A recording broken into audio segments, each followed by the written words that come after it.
Gandang umaga po sa ating lahat. Parang napakatagal po ng panahon. 1 linggo lang tayong di nagkita.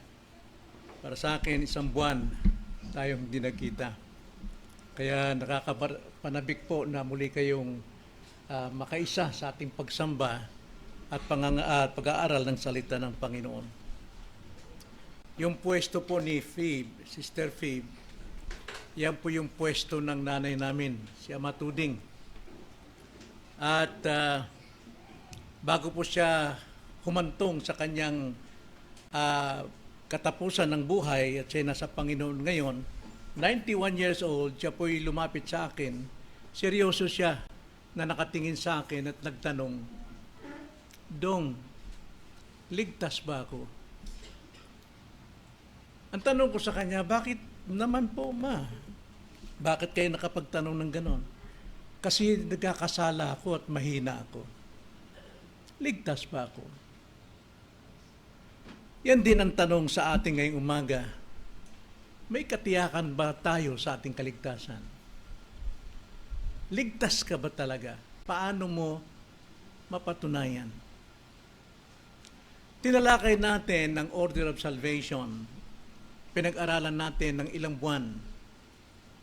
At kadalasan, ito'y pawang information, pagbibigay sa atin ng kaalaman tungkol sa dakilang biyayang kaligtasan ng Diyos. Ngunit hindi sapat yun. Kailangan natin na may pamuhay ang impormasyon na ating natanggap sapagkat yun po ang katibayan na taglay natin at naunawaan natin ang mga dakilang katotohanang ginawa ng Diyos sa buhay natin. Kaya ngayon pong first Sunday of the month, next month, ay sisimulan po nating pag-aralan ng kayamanan at pamumuhay ng isang Kristiyano. At babalikan nating muli ang aklat po o sulat ng Efesus ng mas malalim upang malaman natin ang kayamanan at ang tunay na pamumuhay ng mga ligtas. Kaya ngayong umaga, bilang panimula o pagbibigay bukas sa katotohanan ito, ang tanong natin ngayong umaga, ligtas ka ba? Mayroon ba tayong pag-alinlangan sa ating kaligtasan? O alam na ba natin talaga na tayo'y ligtas? Tulad po ng isang mamang ng isda sa kalagitnaan ng karagatan. Inabot siya ng bagyo at unos at malalakas na alon. At dahil dito ang kanyang sasakyan o bangka ay nahati sa gitna sa tindi ng lakas ng unos at siya'y napatilapon.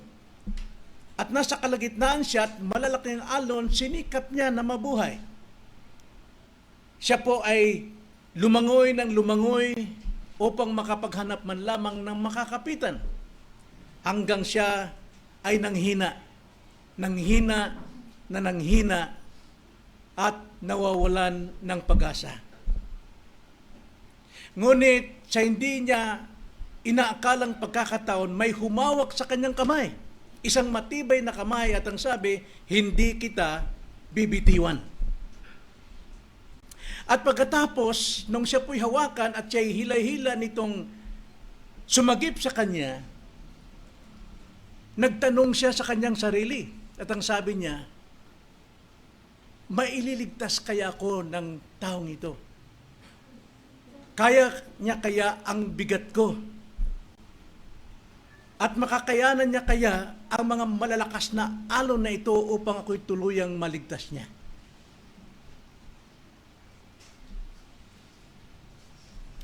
Marami po sa mga Kristiyano at maaaring isa na tayo doon, ganyan ang kaisipan. Nahawakan na, naligtas, ngunit nag-aalala, natatakot na baka sa huli ay mabibitiwan siya ng Panginoon. Ngunit ang ating Panginoong Hesukristo ay nagbigay ng isang matibay na pangako na hindi kanya bibitiwan at hindi kanya pababayaan, at yan ay nasa kanyang salita. Kaya ngayong umaga, basahin natin ang salitang yon, ang katiyakan ng kaligtasan upang mabura ang ating pag-aalinlangan. John chapter 6, verse 37 to 39. John chapter 6, verse 37 to 39. Kung nandiyan na kayo sa inyong cellphone, banal na kasulatan, sabayan niyo ako sa pagbabasa. Sapagkat mas maganda na mayroon tayong pinangahawakan na ang aking binabasa rito ay totoo nga nasa Biblia. Okay, ganito po ang pagkakasabi. Ang sabi ng Panginoong Hesus, at lahat ng ibinibigay sa akin ng Ama ay lalapit sa akin. At ang lumalapit sa akin kalanmay, hindi ko itataboy. Sapagkat ako'y bumaba mula sa langit, hindi upang gawin ko ang aking sariling kalooban, kundi ang kalooban na nagsugo sa akin. At ito ang kalooban na nagsugo sa akin, na sa lahat ng ibinigay niya sa akin, ay huwag kong iwala ang anuman, kundi muli kong bubuhayin sa huling araw. Tayo po ay manalangin, dumulog sa ating Panginoon. Panginoong Diyos, tunay nasa inyo po ang liwanag ng katotohanan. Mga salita ninyo ay liwanag sa aming kaluluwa at sa aming buhay. Salamat po, Ama, ng salita ninyo kailan may hindi maaring magkamali at walang pagkakamali, na ito'y sapat upang aming sampalatayanan. Tulungan niyo kami bilang inyong mga tao, inyong mga anak, na mawala sa amin ang anumang pagdududa sa dakilang biyayang gawa ninyo sa aming kaligtasan. Kaya Lord, ibaon po ninyo sa aming puso at isipan ang mga katotohanan ito upang anuman ang maging kalagayan ng mundo, kaguluhan, karumihan, kasamaan, ay hindi kami matinag dahil sa katotohanan. Ito ang aming dalangin sa pangalan ng Panginoong Hesus. Amen. Ayon po sa historical context nitong ating binasang talata, ang talatang ito'y bahagi po ng isang mahabang diskurso ng ating Panginoon sa halos mayroong 30,000 katao na sumusunod sa Kanya, at ito ay sa Capernaum nung siya po'y magpakain ng 5,000 kalalakihan. At ang mga tao roon ay nagtanong, paano ba namin makakamit ang kaligtasan? Sapagkat ang mga taong naririto, ang hangad lamang nila ay temporaryong tinapay na nakakabusog sa tiyan. At hindi nila alam kung sino si Jesus na Diyos na tagapagligtas. Kaya ang Panginoon ay nagturo na ang sabi niya, ako ang tinapay ng buhay. At ang sino mang kumain sa akin ng aking laman at uminom ng aking dugo, kailan may hindi na siya magugutom at hindi na mauuhaw, bagkus magkaroon siya ng buhay na walang hanggan. Kaya nga dito po sa talatang ito, napakalinaw na itinuturo ni Jesus ang doktrina ng pagkasoberano ng Diyos sa kaligtasan. Pag sinabi pong pagkasoberano ng Diyos sa kaligtasan, alam natin that is the order of salvation. Sapagkat sa kanyang soberano, pinanlano niya before the foundation of the world. From eternity past, ang siya po'y humirang ng kanyang mga tao upang maligtas. Yan po yung pagkasoberano ng Diyos sa kaligtasan, the election, at ang eternal security ng isang mananampalataya. Na ibig sabihin, ang isang mananampalataya will persevere unto the end. Siya ay magpapatuloy, magpupunyagi, magtsatsaga hanggang wakas. Walang sino mang makakalapit sa Kanya malibang siya'y ilapit ng Ama sa Kanya. Kaya iyan po ang konteksto rito sa ating pong binasa. So ang layunin po ng sermon natin ngayong umaga ay upang patatagin ang ating katiyakan sa kaligtasan. Yan po naman talaga ang layunin ng banal na kasulatan. Yan pong layunin ng gospel, ng mabuting balita ng kaligtasan. Patibayin ang ating katiyakan ng kaligtasan sapagkat nasa mundo pa tayo ng mga pagdududa. At ikalawa, panghawakan na ang kaligtasan ay nakasalalay sa walang kaparis na kalooban ng Diyos. At ang kalooban ng Diyos ay nagsisimula bago pa lamang magkaroon ng panahon sa sanlibutan. At sa kapangyarihan ni Kristo na tinanggap niya na otoridad mula sa Ama. Kaya sa talatang ito ngayong umaga, pagdating po sa katiyakan ng kaligtasan, tignan natin ang tatlong walang pagdududang katiyakan ng kaligtasan. Unang-una,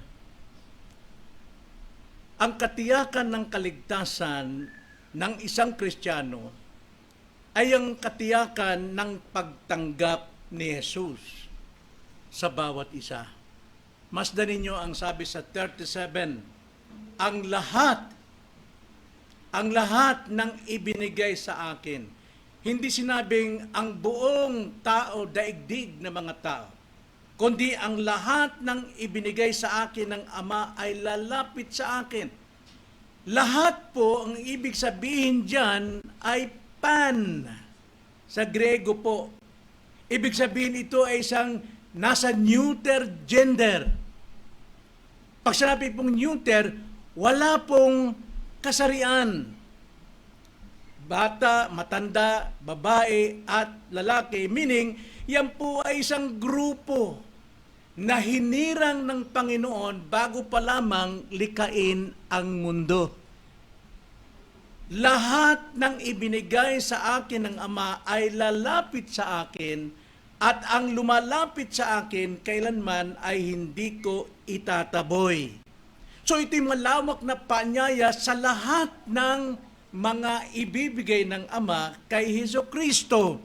Sino yon? Hindi ko kilala, pero alam ko sila ay mga pinili ng Diyos bago pa lamang magkaroon ng simula ang sanlibutan. Lahat ng ibinigay sa akin, ang sabi ni Jesus Christ, lalapit sila sa akin. So wala pong pinipiling kasarian. Sa grupong ito ay mga pinili ng Diyos. So napakalaga po yung katuruan natin sa order of salvation. Sapagkat ang lahat po ng kaligtasan ay wala sa tao, kundi nasa plano ng Diyos.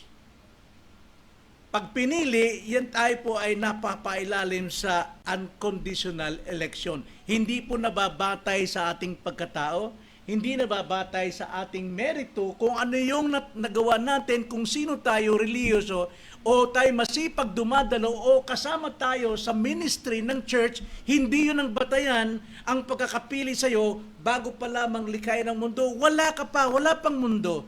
Pero ang Diyos ay mayroon na siyang hinirang. Walang kasarian, babae at lalaki. O maaring nasa gitna. Ano yung nasa gitna? Homosexual. Naniniwala ba kayong hindi maliligtas sa homosexual? Maliligtas din sila sapagkat ang kaligtasan ay naayon sa paghirang ng Diyos. Ngayon, ang pagiging homosexual, kasalanan yan. At kailangan niyang pagtagumpayan yan. Lahat tayo makasalanan at kailangan pagtagumpayan natin ang ating mga sariling kasalanan. Kasalanan ng homosexual, lantad sa kanilang buhay. Pero sa atin, hindi nalalantad. Dahil andun na ating kasinungalingan, ang ating pride, ang ating mga pagnanakaw sa mata, lust of the eyes, lahat yan dapat nating pagtagumpayan. At ang palatandaan po ng naligtas ay magiging masunurin. Hindi natin pwedeng pilitin na yung bakla ay maging himan, yung mga tomboy ay magiging babae. Yun yung nakasanay nilang kilos. Pero ang kanilang ugali, hindi na manlalalaki, hindi na mambabae, sapagkat sila'y binago ng Diyos. Tulad din sa atin, kung tayo dating magnanakaw, hindi na rin tayo magnanakaw.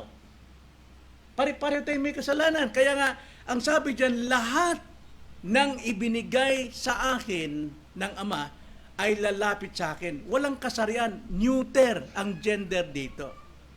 At ang sabi pa rito ng Panginoon, hindi ko kailanman itataboy. Ang sabi niya yan, hindi ko kailanman itataboy ang sinuman.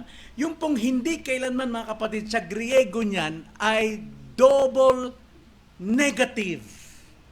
Ang tawag diyan, double negatives sa Griego ay hume iklabo eko. Madalas namin pinag-aralan sa Bible School, pinagdidiinan ni Pastor Steve. Kailangan makita nyo ang sinasabing double negative. At ito po, hindi ko kailanman itataboy. Ang ibig pong sabihin ng double negative, mga kapatid, meaning pinakamatinding pagtanggi na gagawin ni Jesus. Meaning to say, hindi niya kailanman at sa anumang paraan itataboy ang sinumang lumalapit sa Kanya.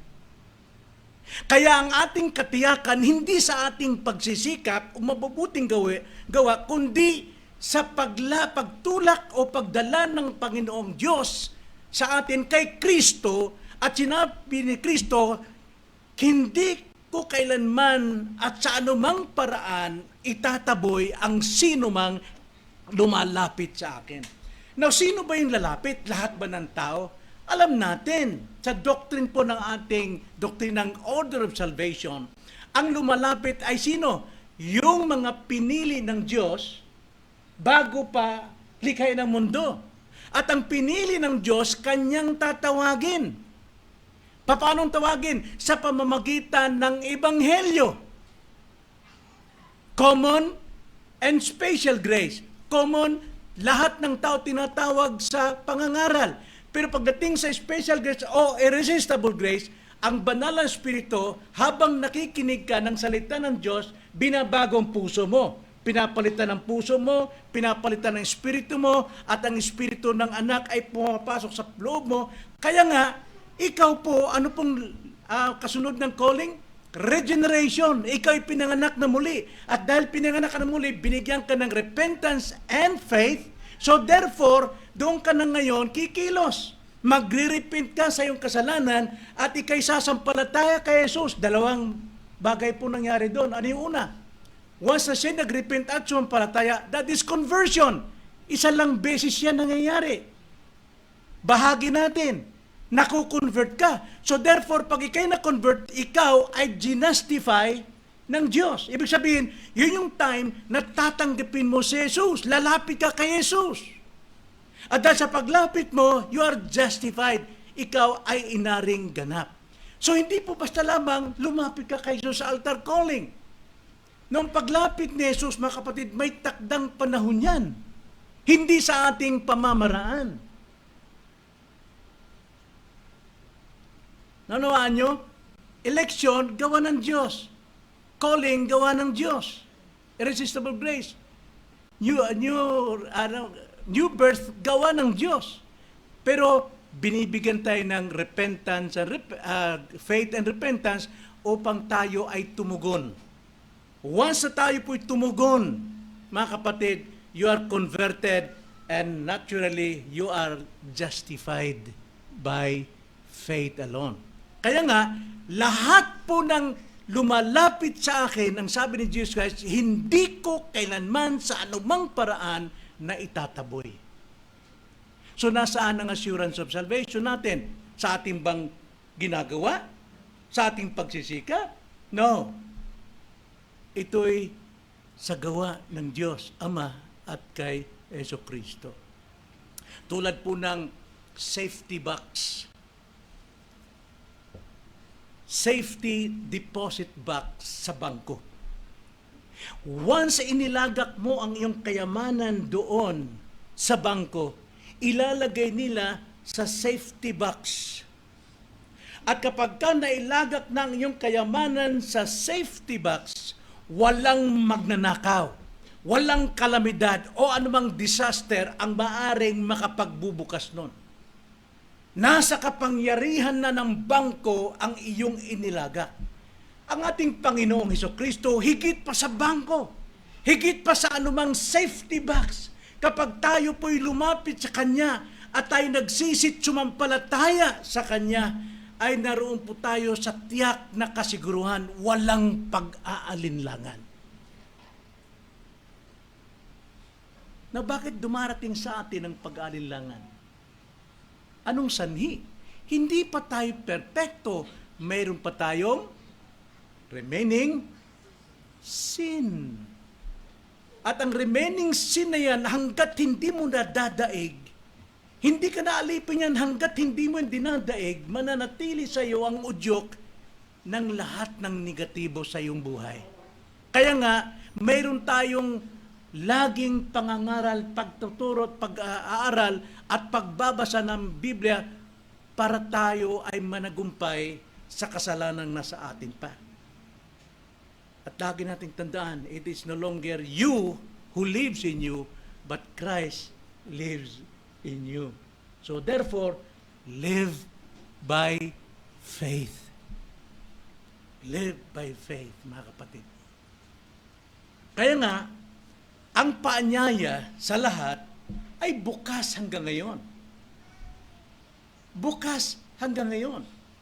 Sapagkat yung sinasabi rito, ang lahat ng ibinibigay, yung salita pong ibinibigay, sa Greek word po yan ay nasa present active indicative, meaning continue na nagbibigay ang Panginoon ng kanyang mga hinirang kay Kristo hanggang ngayon. Kaya nga, huwag tayo magsawang akay ng ating mga anak, ang ating mga magulang. Matigas talaga ang puso nila, gagamitin ng kanilang karunungan dahil sa kasalanang naghahari sa kanila. Alipin sila ng kasalanan. Akala nila matuwid sila, akala tama sila. Pero hanggat hindi tayo sumusuko, mga kapatid, nadalhin sila sa pangangaral, sapagkat sa pangangaral, doon lamang mangyayari ang pagkakatawag sa kanila ng Diyos. Huwag tayong maghinawa dahil ang regeneration ayon sa takdang kalooban ng Diyos, that is in chronological order. Ayon sa panahon. Maaring isang mensahe lang o di kaya maaring maraming mensahe, maraming araw, maraming taon pa according to God's will. Kaya nga tayo, laging inutusan, share the gospel. Huwag tayong manghinawa. So, hindi mo kailangang maging karapat-dapat o perpekto bago ka lumapit kay Kristo. Once mayroon ng conviction sa iyo, ikaw ay tinatawagan. Hindi natin alam na ikaw ay tinawag na binuksan na ng Panginoon. Ang malalaman lamang natin ay talagang mayroon ka talagang layunin na kilalanin si Kristo, tanggapin si Kristo as your Lord and Savior. Kailangan lang natin gawin. So, ang tanging kailangan ay ang lapitan siya. At siya ay hindi kailanman magsasabi, hindi kita tatanggapin. Ang sabi ng Panginoon, lahat ng lumalapit sa akin, kailanman hindi ko itataboy. Nanoaan, mga kapatid. Ikalawa, hindi lamang ang katiyakan ng pagtanggap ni Kristo, kundi sa katiyakan ng misyon ni Kristo. Verse 38, ganito po ang pagkakasabi. Sapagat ako'y bumaba mula sa langit, hindi upang gawin ko ang aking sariling kalooban, kundi ang kalooban na nagsugo sa akin. Hindi sa iyong obedience ikaw maliligtas, but Christ's obedience sa Ama. Kaya ka naligtas. Kaya huwag mong sayangin o huwag mong maliitin o hamakin ang kaligtasan mo. Minsan minamalit natin eh. Hindi natin pinalalago sa pagkain. Subukan niyong huwag kumain. Katawan ninyo, papayat kayo, manghihina kayo. So dito nakasalalay po ang misyon ni Jesus Christ para iligtas tayo, ay sa katatagan ng kalooban ng Diyos. Matatag ang kalooban ng Diyos na hirangin ka, wala pang mundo, wala pang sanlibutan, siya lamang ang nakatira sa eternity past. Hindi mababago yun. At upang masunod ang katatagan ng kalooban ng Ama sa eternity past, sinugo niya ang kanyang bugtong na anak. Dahil ang buong daigdig, ibinigay ng Ama lahat ng pamamahala sa kanyang anak. Romans 3:36, sapagkat mula sa Kanya, para sa Kanya, sa kasalukuyan at para sa Kanya, lahat ng kalulutian para sa ating Panginoon sa Kristo. Kaya tayo umiiral, ang mundo'y umiiral, dahil po sa katatagan ng kalooban ni Jesus, na sundin ang kalooban ng Ama. That is the mission of Christ. Ang misyon ni Jesus ay para bumaba. At sa kanyang pagbaba, hindi para maghari siya na isang Diyos, kundi siya upang magpakababa. Sapagkat yun ang layunin ng Diyos na iligtas tayo na makasalanan sa pamamagitan ng pagpapakumbaba ni Jesucristo. Hindi sa kanyang kapangyarihan siya Diyos, kundi sa kanyang pagsunod sa kalooban ng Diyos na magpakababa. Philippians chapter 2 verse 6 to 7, ganito ang pagkakasabi. Na siya, bagamat nasa anyo ng Diyos, ay hindi niya itinuring na isang bagay na dapat panghawakan ang pagiging kapantay ng Diyos, kundi hinubaran niya ang kanyang sarili at kinuha ang anyo ng alipin na naging katulad ng tao. At palibasay natagpuan sa anyo ng tao, siya'y nagpakababa sa kanyang sarili at naging masunurin hanggang sa kamatayan, maging sa kamatayan ng krus. Nakita nyo, ang kaligtasan natin ay hindi sa pamagitan ng kapangyarihan, kundi sa pamagitan ng pagpapakababa ni Jesucristo. Tayong mga marumi, makasalanan, siya'y naglingkod sa atin. Sa paanong paraan? Inako niya ang ating kasalanan at siya ang tumanggap ng pahirap sa krus, ng kamatayan sa krus, pagkalibing sa ilalim ng lupa at magpunta roon sa kailaliman ng sanlibutan. At muling nabuhay para tayo iligtas. Yun ang misyon ng ating Panginoon. Wala sa tao, mga kapatid. So hindi po nagpakababa ang ating Panginoon para sa kanyang sarili, kundi para sundin ang kalooban ng Ama. At yun ang hakbang, yun ang footsteps ni Jesus Christ na ating dapat tularan na tayo magpakumbaba rin. Kung ang iyong tagapagligtas, kailang sumunod sa kalooban ng Diyos, siya ay nag-submit at higit sa lahat, nagpakababa siya kaysa sa iyo. Hindi mo bang ibababa ang iyong sarili? Like, mayabang, arogante, hambog. Kung mismo ang Panginoon ay nag-alay ng buhay sa iyo, dapat kang laging magluwalhati sa Kanya.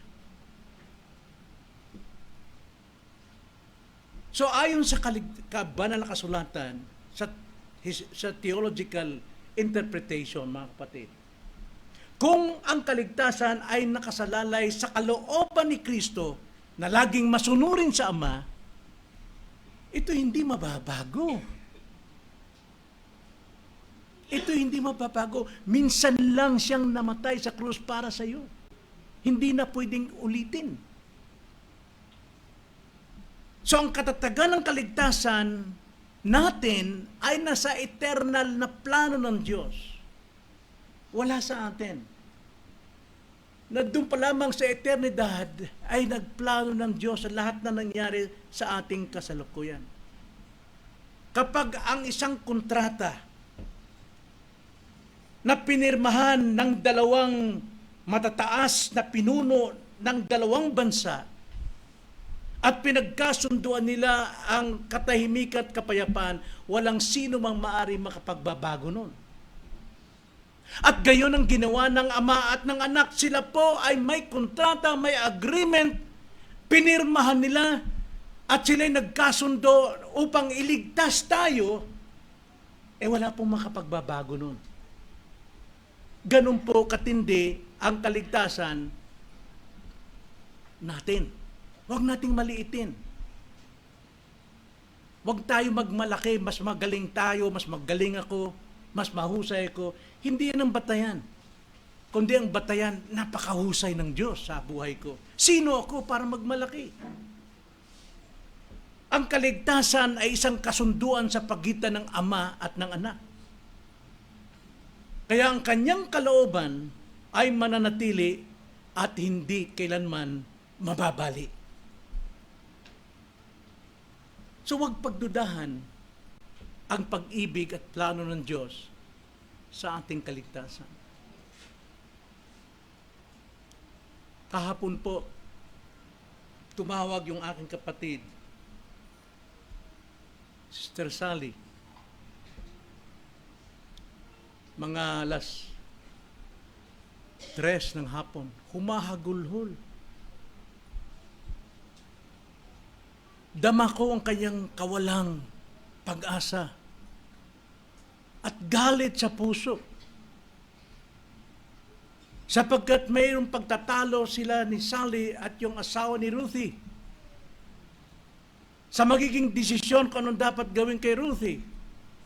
Sapagkat si Ruthie ay nalagay sa alanganin sa kanyang panganganak.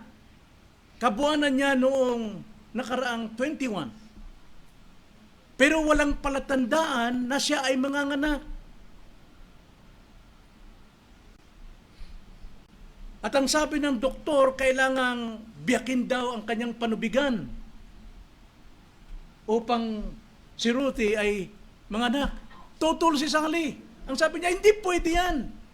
Nag-aaway sila ng kanyang manugang. Ano ang pangalan manugang niya? Si Harry. Larry. Ang sabi ni Larry, Mama, pabahay natin sa doktor. Kung anong desisyon nila? Ito ba'y cesarean? Hindi pwede. Tinasabi ko, Larry, ang aking karanasan. Ang karanasan ko, nauna mo ng panubigan. Kailangan mabasag mo ng panubigan at saka dadalhin ako sa ano. Pero ito si Ruthie, wala siyang naramdaman na siya mga anak. Ininjeksyon na siya ng lahat ng injection ng magdamag na yon para humilab daw. Pero hindi humihilab. Pinaupo pa sa malaking bola daw, nagalit si Sally. Kaya sabi niya, Boy, Pastor, wala na akong magagawa. Walang Diyos. Hindi dinidinig yung aking panalangin. Bakit ganito? Nagkakagulo kami. Ang gusto ng aking manugang ganito, pero hindi ko, ayon sa aking karasan, hindi pwede. Natural yan eh, pag naranganak ka. Si Ruthie, hinang-hina na raw, nangingitim na.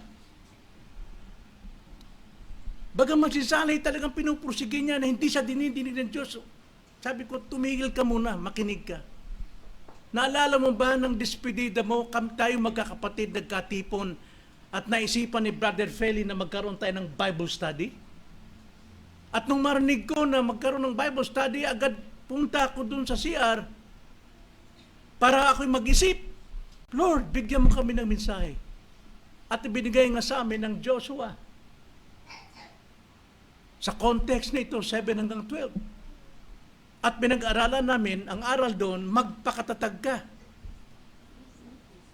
Alalahanin mo, inuutusan kita magpakatatag. At yung sinabi namin na application, Sally, pag-alis mo, masaya ka rito. Pero pagdating doon sa Amerika, nauna ng salita, magpakatatag ka, anumang probidensyang kaharapin mo. Lagi kang humawak dito sa napag-aralan natin. At yun ang binalik ko sa kanya. Ay hindi! Sabi niya, talagang nagwawala siya. Umiyak, hagulhol. Pero pinipilit namin.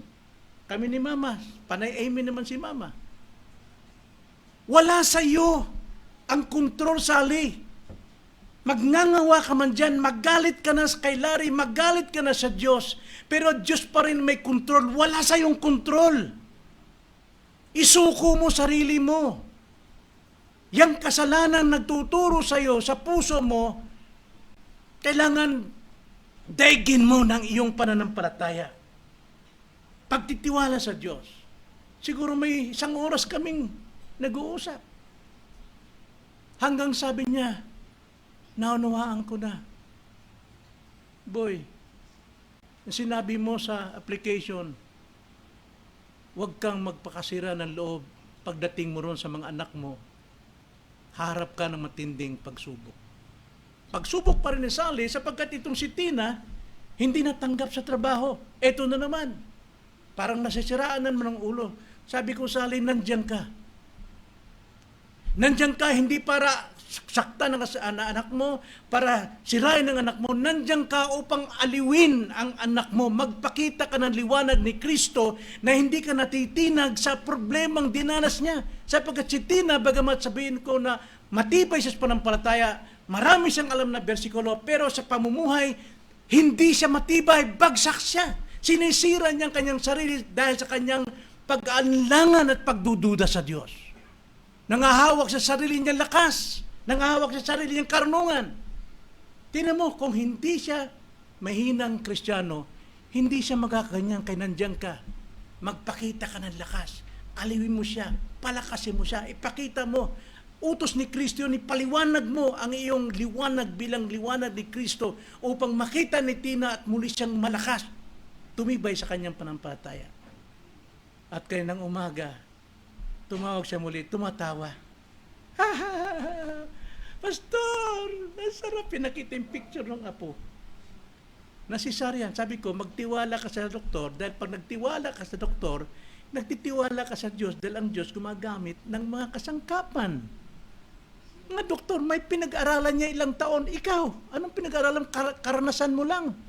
Karanasan is mabuti. Pero kung kumukontra sa kalooban ng Diyos, masama. O nga, nagsisisi ako. Sabi ko, wag sa akin. Doon sa Diyos. Kaya wag nating pagdudahan ang pag-ibig at plano ng Diyos sa ating kaligtasan. Alam mo, nasasaktan ako pagka may mga kapatid na sabi, hindi ako dinidinig ng Diyos sa panalangin ko. Sarap mong batukan. Pag may problema, yun ang sasabihin mo. Well, kung sasabihin mo yan sa prayer, mga kapatid, Panginoon, nasaan ka? Bakit hindi mo pinapansin? That is imprecatory prayer. Ibinubulalas mo yung kahinaan mo, yung kasalanan mo. Unawa ng Diyos pagdating sa prayer.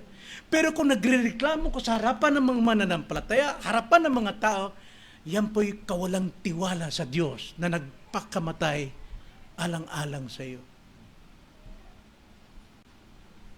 Ang iyong kaligtasan, mga kapatid, ay nakasalalay sa perpektong kalooban ng Diyos at misyon ng Diyos at pangako ng Diyos na hindi kanya bibitiwan. Tulad noong taong nalulunod, hawak siya sa kamay.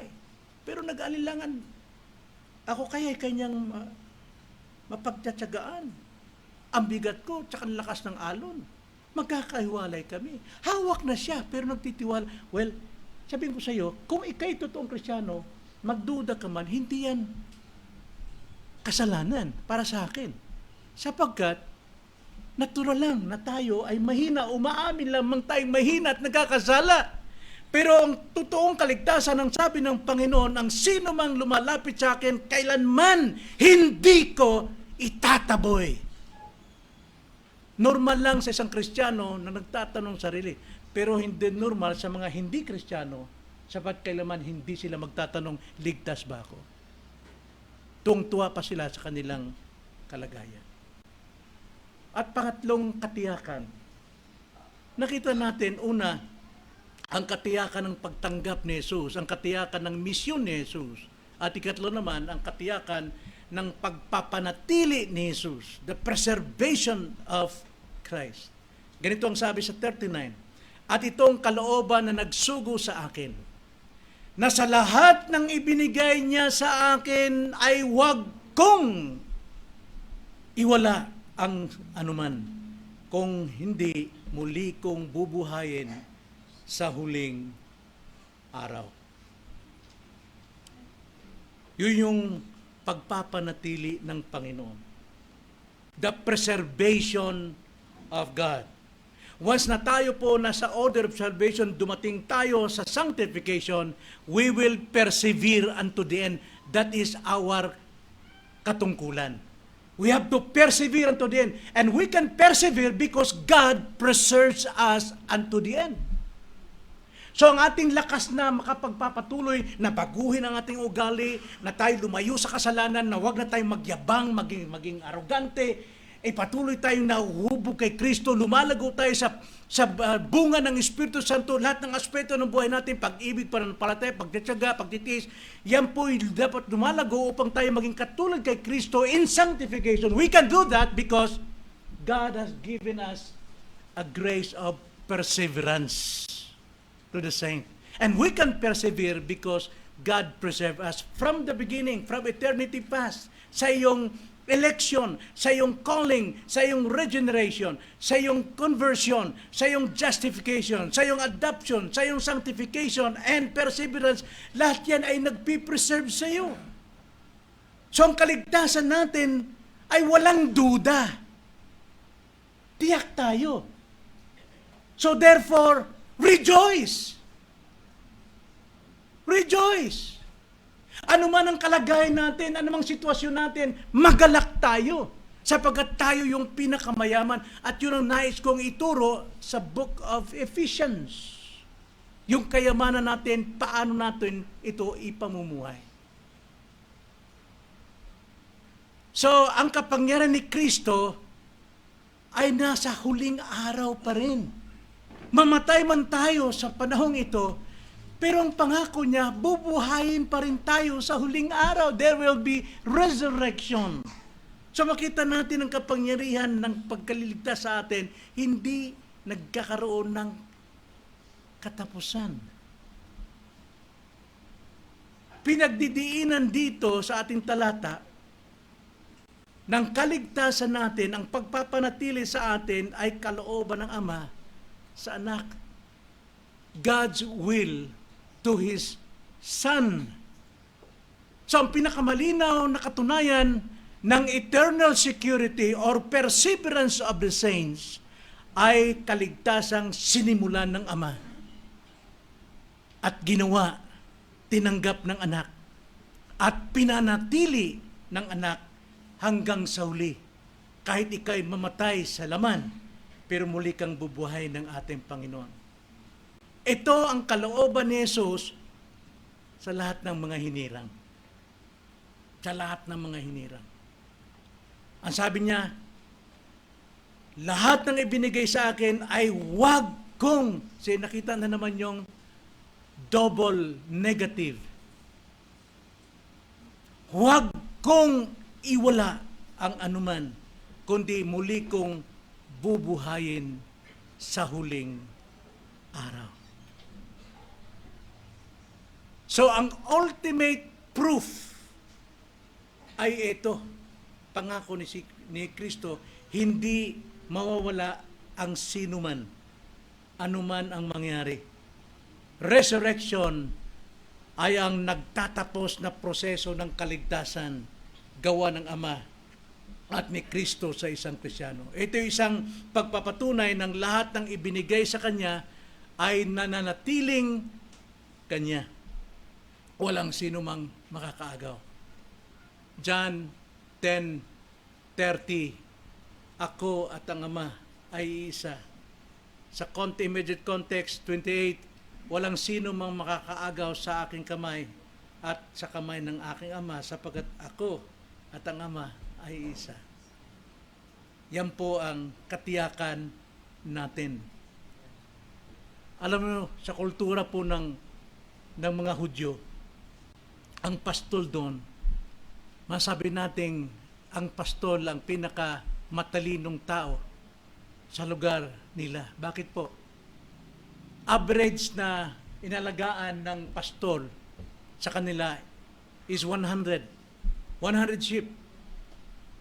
At bawat isa, binibigyan niya ng pangalan ito. Babae, lalaki, na tupa. Tulad ng ating Diyos, binibigyan ng pangalan bawat bituin. Gaano karami ang between, myriads and myriads, trillions and trillions of stars, pero bawat isa may pangalan. Ganyan po ang ating Diyos. At nakikita natin sa katangian ng isang pastol, bawat isa may pangalan, kabisado niya. Alam niya. Kaya pagdating po sa kapahingahan na, pagtulog sa gabi, tinitiyak ng pastor na bawat isa ay nariyan, mayroon siyang listahan ng kanyang mga tupa, ang lahat ng pangalan. Tinitiyak niya na walang nawawala. Tinitiyak niya kung ano ang damdamin at pakiramdam ng bawat tupa. At dapat wala isa man ang mawala. Ang ating Panginoong Hesus, siya ang ating dakilang pastol. Kung napapangalanan niya ang lahat ng bituin sa kalangitan, higit na alam niya ang kanyang mga tupa. Ang sabi nga na Jesus Christ, John 10:27, kilala ako ng aking mga tupa, kilala ko sila at binibigyan ko sila ng buhay na walang hanggan at walang maaring makakaagaw sa kanila. Ganon din po ang ating tinitiyak niya na walang kaluluwa na ibinigay sa kanya ng Ama ay mawawala sa kanyang kamay. Kapag nagkasala ka o nadapa ka sa matinding problema sa mundong ito, hindi ibig sabihin nawawala ka na sa Diyos. Hindi ibig sabihin na wala nang iyong kaligtasan. Ang dapat mong gawin, bumalik ka sa pastol mo. Magsisi. At siya'y tapat at banal na ikaw'y patatawarin at lilinisin sa lahat ng iyong kalikuan. Pati ang pagdududa. Ang iyong kaligtasan ay hindi nakasalalay sa iyong kakayahang manatili, kundi sa kapangyarihan at katapatan ni Kristo na pananatilihin ka. Yan ang katotohanan. Alam niyo po, isang malungkot na pangyayari ng isang ama ay nakaupo sa tabi ng kanyang anak. Nang kanyang anak ay nasa malubhang karamdaman at naghihingalo. Ang tanging alam ng ama na palakasin at bigyan ng kaaliwan ng kanyang anak ay siya'y nagsalita at pabulong sa kanyang tenga sa batang naghihingalo. Ang sabi niya, "Anak, naririto ako sa tabi mo, hindi kita iiwan at hindi kita bibitiwan." Sa kalagayan ng anak na naghihingalo, tumilit siya sandali sa kanyang ama at ngumiti. Taglay niya ang walang katapusang kasiguruhan at kaligayahan sa kanyang pagpikit. Ngunit si Kristo ay hindi lamang isang ama tulad ng tao na may limitadong kapangyarihan. Si Jesus ang tagapagbigay ng buhay sa atin. At ang buhay na yan, pangako niya, hindi niya bibitiwan sa iyo o alisin sa iyo. Kaya nga ang teksto natin, John 6:37-39, ay isang tahimik na tinig ng Diyos na umaabot sa ating kaluluwa na tayo dapat manghawak at magtiwala sa Kanya. Na laging nagtatawag, lumapit ka at hindi kita itataboy. Hindi ako bibitaw at hindi kita iwawala sa aking mga kamay. At sa huling araw, babangon ka at ikaw at ako ay magkakasama.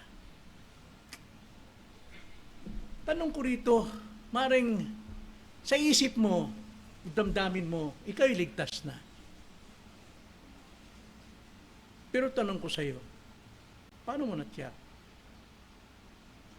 Paano mo na-check? Dahil damdamin mo, hindi tayo maliligtas sa damdamin. Dapat may pruweba. Yung kaalaman sa kanyang salita kung paano kanya niligtas. Dapat may patunay. Ngayon, kung ikaw ay tinawag ng Diyos, dahil ikay pinili ng Diyos, at ikaw ay binigyan ng bagong puso, nag-iba ang iyong pananaw nung ikay tumanggap at nakarinig ng salita ng Diyos, at gusto mong magsisi at sumampalataya sa tanging tagapagligtas na Hesus Kristo, mag-alala ka sapagkat ikaw ay tinawag niya na lumapit sa Kanya. At kapag ikay lumapit sa Kanya, ang buhay mo ay nakasalalay sa Kanyang walang hanggang kapangyarihan at hindi ka kailanman mag-iisa o mawawala. Panghawakan natin yan, ang katiyakan ng kaligtasan. Tayo manalangin. Panginoon, salamat po sa iyo po mga salita. Hindi salita ng tao, hindi salita ng relihiyon, kundi salita mo mismo, O Panginoon, na ang aming kaligtasan, ito'y nasa kalooban ng Ama, na ilapit kami sa iyo, at nasa kalooban mo, na wala kang itataboy, sino man, at kailanman hindi mo iwawala sa iyong mga kamay. Salamat po, Ama, ng aming kaligtasan ay hindi namin hawak, kundi iniingatan ninyo ito sa iyong kalangitan. At ito ay iniingatan sa pamagitan ng panampalataya habang kami nabubuhay pa rito sa lupa. O Lord, magbukas kayo ng pinto na mga taong nasa kasalanan pa, nasa sariling kasalanan, at sila'y palapitin mo kay Kristo upang sila ay makatanggap ng totoong kaligtasan. Ito ang aming dalangin sa pangalan ng Panginoong Hesus. Amen.